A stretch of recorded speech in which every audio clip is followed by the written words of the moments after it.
Getting 20 minutes, are you? No, you're not. You have it all to yourself. Have I? God. Oh, it looks like it.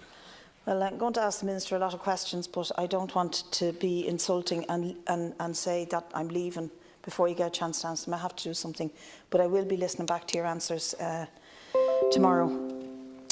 Look, I don't want to be, a killjoy, and there are some small but good measures in the bill, and the previous deputy mentioned them, the extension of social welfare benefits to women who have premature births, maternal death protection, adoptive leave, the inclusion, I think, of self-employed in the invalidity pension is a very important one, and obviously the announcement of the Christmas bonus being reinstated to long-term recipients of social protection. But I will say to you, Minister, that I have cases to bring before you, and I'll get them to you tomorrow, where this payment is being refused. And the definition of long-term, I think a long-term recipient needs to be looked at, because I have some very sad, poor mothers looking at me and saying, what am I going to do? And I'm not getting the bonus. So I would like to talk to you about that over the next few days. I want to, before I go into the main thing I want to talk about, I want to raise one other biting issue, which I think, when you talk in your original speech that you want to continue to build a fairer and more inclusive society, I want to ask you how that measures up when it comes to young people in this country. Because again, there's a measure that was introduced during the economic crisis, justified by that crisis, by I think all the major parties in this House, and another outrageous display of discrimination, but it's aimed at young people. The job seekers allowance granted to young job seekers has been reinstated slightly. So while the rate for job seekers allowance is now £193, for those under 26 it's at £147, but the insult is for those under 24, and it's at €102 a week. And I just want to ask you, do you know that those who are under 26 and under 24 pay cheaper bus fares, get cheaper groceries, pay less rent? How do we say to young people that we value them if we're going to treat them as less valuable and continue to blatantly discriminate against them when there's clearly no need for that measure? We're out of the woods, we're in recovery, we're listening to boasts about this all the time from the government. So how do we justify this in a fundamental area of welfare rates to young people? The real purpose is that the state are saying to young people, and this is the message they're getting, that they're disregarded, emigrate, get out of the state, or get a low-paid, precarious job. That'll do you. And insecure work is all they would be able to get. And I think we have to really seriously look at reinstating that injustice that's been done to young people. Because if this bill is all about fairness and inclusion, then that is one of the worst aspects of it. But the most shocking aspect of it is that I think this bill will be anecdotally and probably affectionately known as the bonkers bill. And it will be known as the bonkers bill for obvious reasons, that on the day after the budget, the Minister was caught red-handed by the husband of a woman who was blatantly being discriminated against on national radio. When asked about that discrimination, he said he thought it was bonkers. Not you, Minister, but Paschal Donoghue, the Minister for Finance. And I think it will be known as the bonkers bill because that put a spotlight on an issue that we raised last year, repeatedly raised during the year, and that has been raised by a plethora of deputies in this House, who I think will continue to raise it, and that is the discrimination against pensioners that is ensuing in the way that we calculate the social welfare, the social welfare pension, both the contributory and the non-contributory pension. I've spoken to you personally about this, privately about this. We've had a set to in the Dáil many times with Leo Varadkar when he was the Minister in the role that you're now sitting in.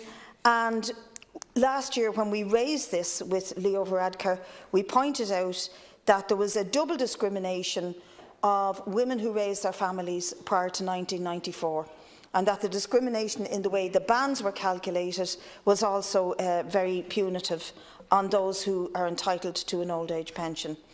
So there's a number of things. One is that consistently governments are extending the working life of all workers, and are therefore simultaneously extending the time at which they can qualify for an old age pension. I don't know what it'll be when I go to retire, but I reckon it'll probably be around 68 and 69, and I'll be one of those pensioners who will have to find the money between the age of 65, if I was in it, I keep forgetting I'm not in a normal job. If I was in a normal job and had a contract until I was 65, I'd have to find the money between the age of 65 and the age of 68, or save it up or whatever to be able to live. But the key thing here is that discrimination has so far affected about 42,000 pensioners. Last year, when we argued here with Minister Varadkar, it was about 35, and incrementally each year there are more and more people joining the queue of discrimination. 2/3 of them are women, and some of them are losing up to 35 euros a week as a result of the changes of calculating the state contributory pension, and this was brought in, as we all know, by a previous social protection minister known as Joan Burton. And last year, we and others put in amendments to the bill, which we lost, to try and address that. But one thing we didn't lose, and we had to kind of haggle with Minister Varadkar at the time, was that he would produce a report on this issue within 6 months. We wanted it within 3. He said he'd have it in 6. A year later, there's no sign of that report. That report was supposed to be all about looking at implementing a newer and fairer method of calculating the pension. So tomorrow, Minister, because we were calculating that this discussion might be happening tomorrow, but it doesn't matter that it's not necessarily happening tomorrow, that rather it's happening tonight. There will be a protest of pensioners, mainly women, outside the Dáil, who want you to listen to them and want you to act on it. Now, I accept your bona fide on this. I accept that you would love to do something.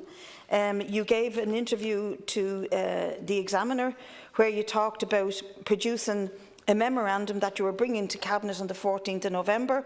At least that's the date I worked out through the interview. You said that was an actuarial overview of what is possible.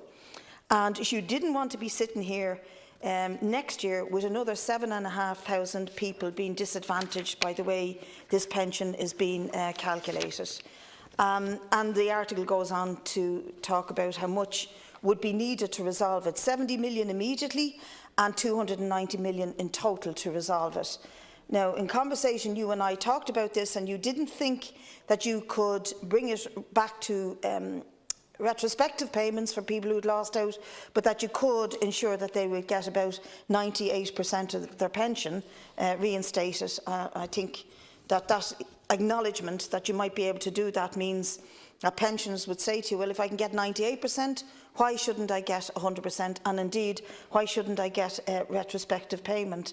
And the reason I say that is because some of those women who are here tomorrow, and one of them in particular, Lillian McCarthy, who's been mobilising her friends and going to meetings in different areas, trying to make people understand what we're facing. It's a complex method of calculation, the contributory pension.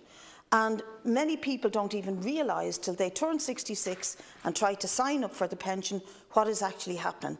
It's not like the medical card which Fianna Fáil tried to remove probably nearly a decade ago, where all at once all of the Grey Brigade, as we're fondly called, were hit, and all of the Grey Brigade responded in an amazing revolution of in your face, we're not having this.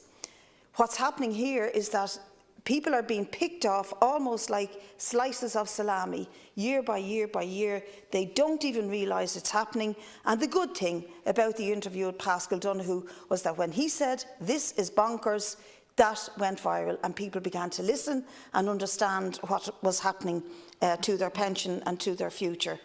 But if I talk about Lillian just for a minute, she's a really strong example. She started working when she was 16 years old in 1965.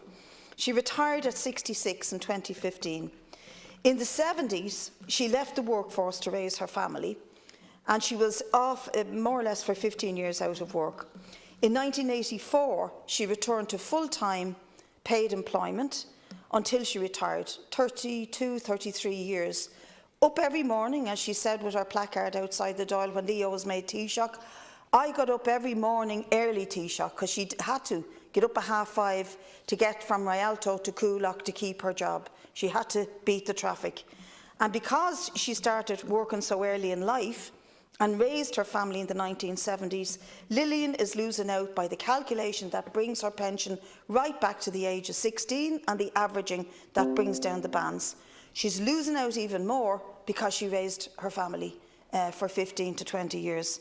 And that sort of penalty on women for raising the next generation of workers is unacceptable. And there are other women I've met who not only raised the next generation of workers and stayed out of the workforce, but minded the current generation and their previous generation of their parents, etc., kept them out of institutions, kept them out of hospital beds, looked after them at home, did the state a huge service because they saved so much money on looking after their children and then looking after the elderly, the sick and the disabled, and they continue to do so, as do a certain amount of men. But that is a really strong method of discrimination, and I am baffled. We've got anti-discrimination laws. I learned all about them when I was, or used to teach about them when I was teaching trade union courses. There are 11 items under which you cannot discriminate, and they include gender, age, religion, sexual orientation, etc. But the first two I mentioned, gender and age, this method of calculating the pension ticks all the boxes of discrimination by the state against its own citizens. And I don't know what it would take for it to get a case taken to Europe on this, but I'm quite sure we would win it outright. The problem is it would be slow, it would be cumbersome, it would be expensive. And as the years rattle on, the likes of Lillian is losing €33 a week. That's a lot of money, Minister, over a year. It's a holiday or maybe 2 holidays. It's the provision of, I don't know, getting new windows in your home, all sorts of things that people need to do, keeping a car on the road.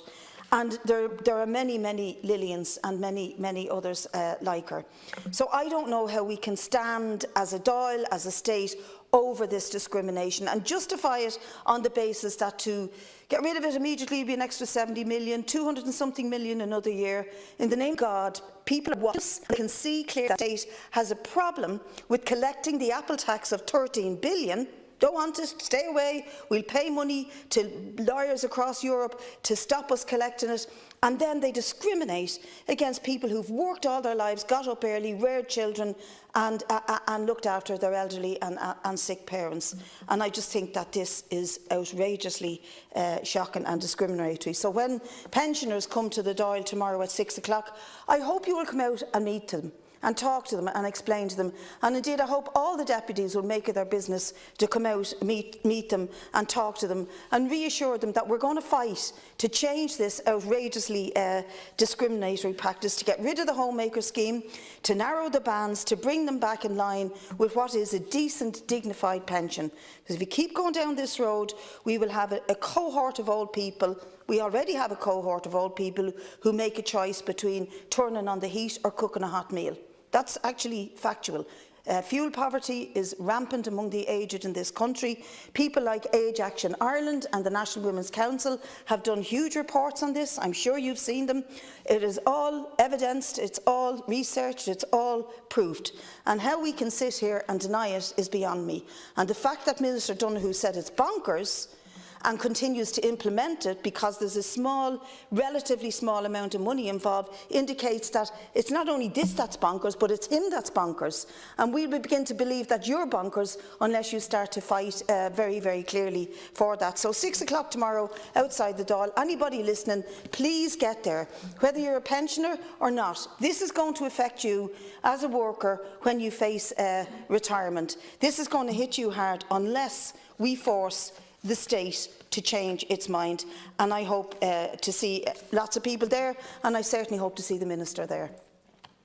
Thank you, Deputy. I now call on Deputy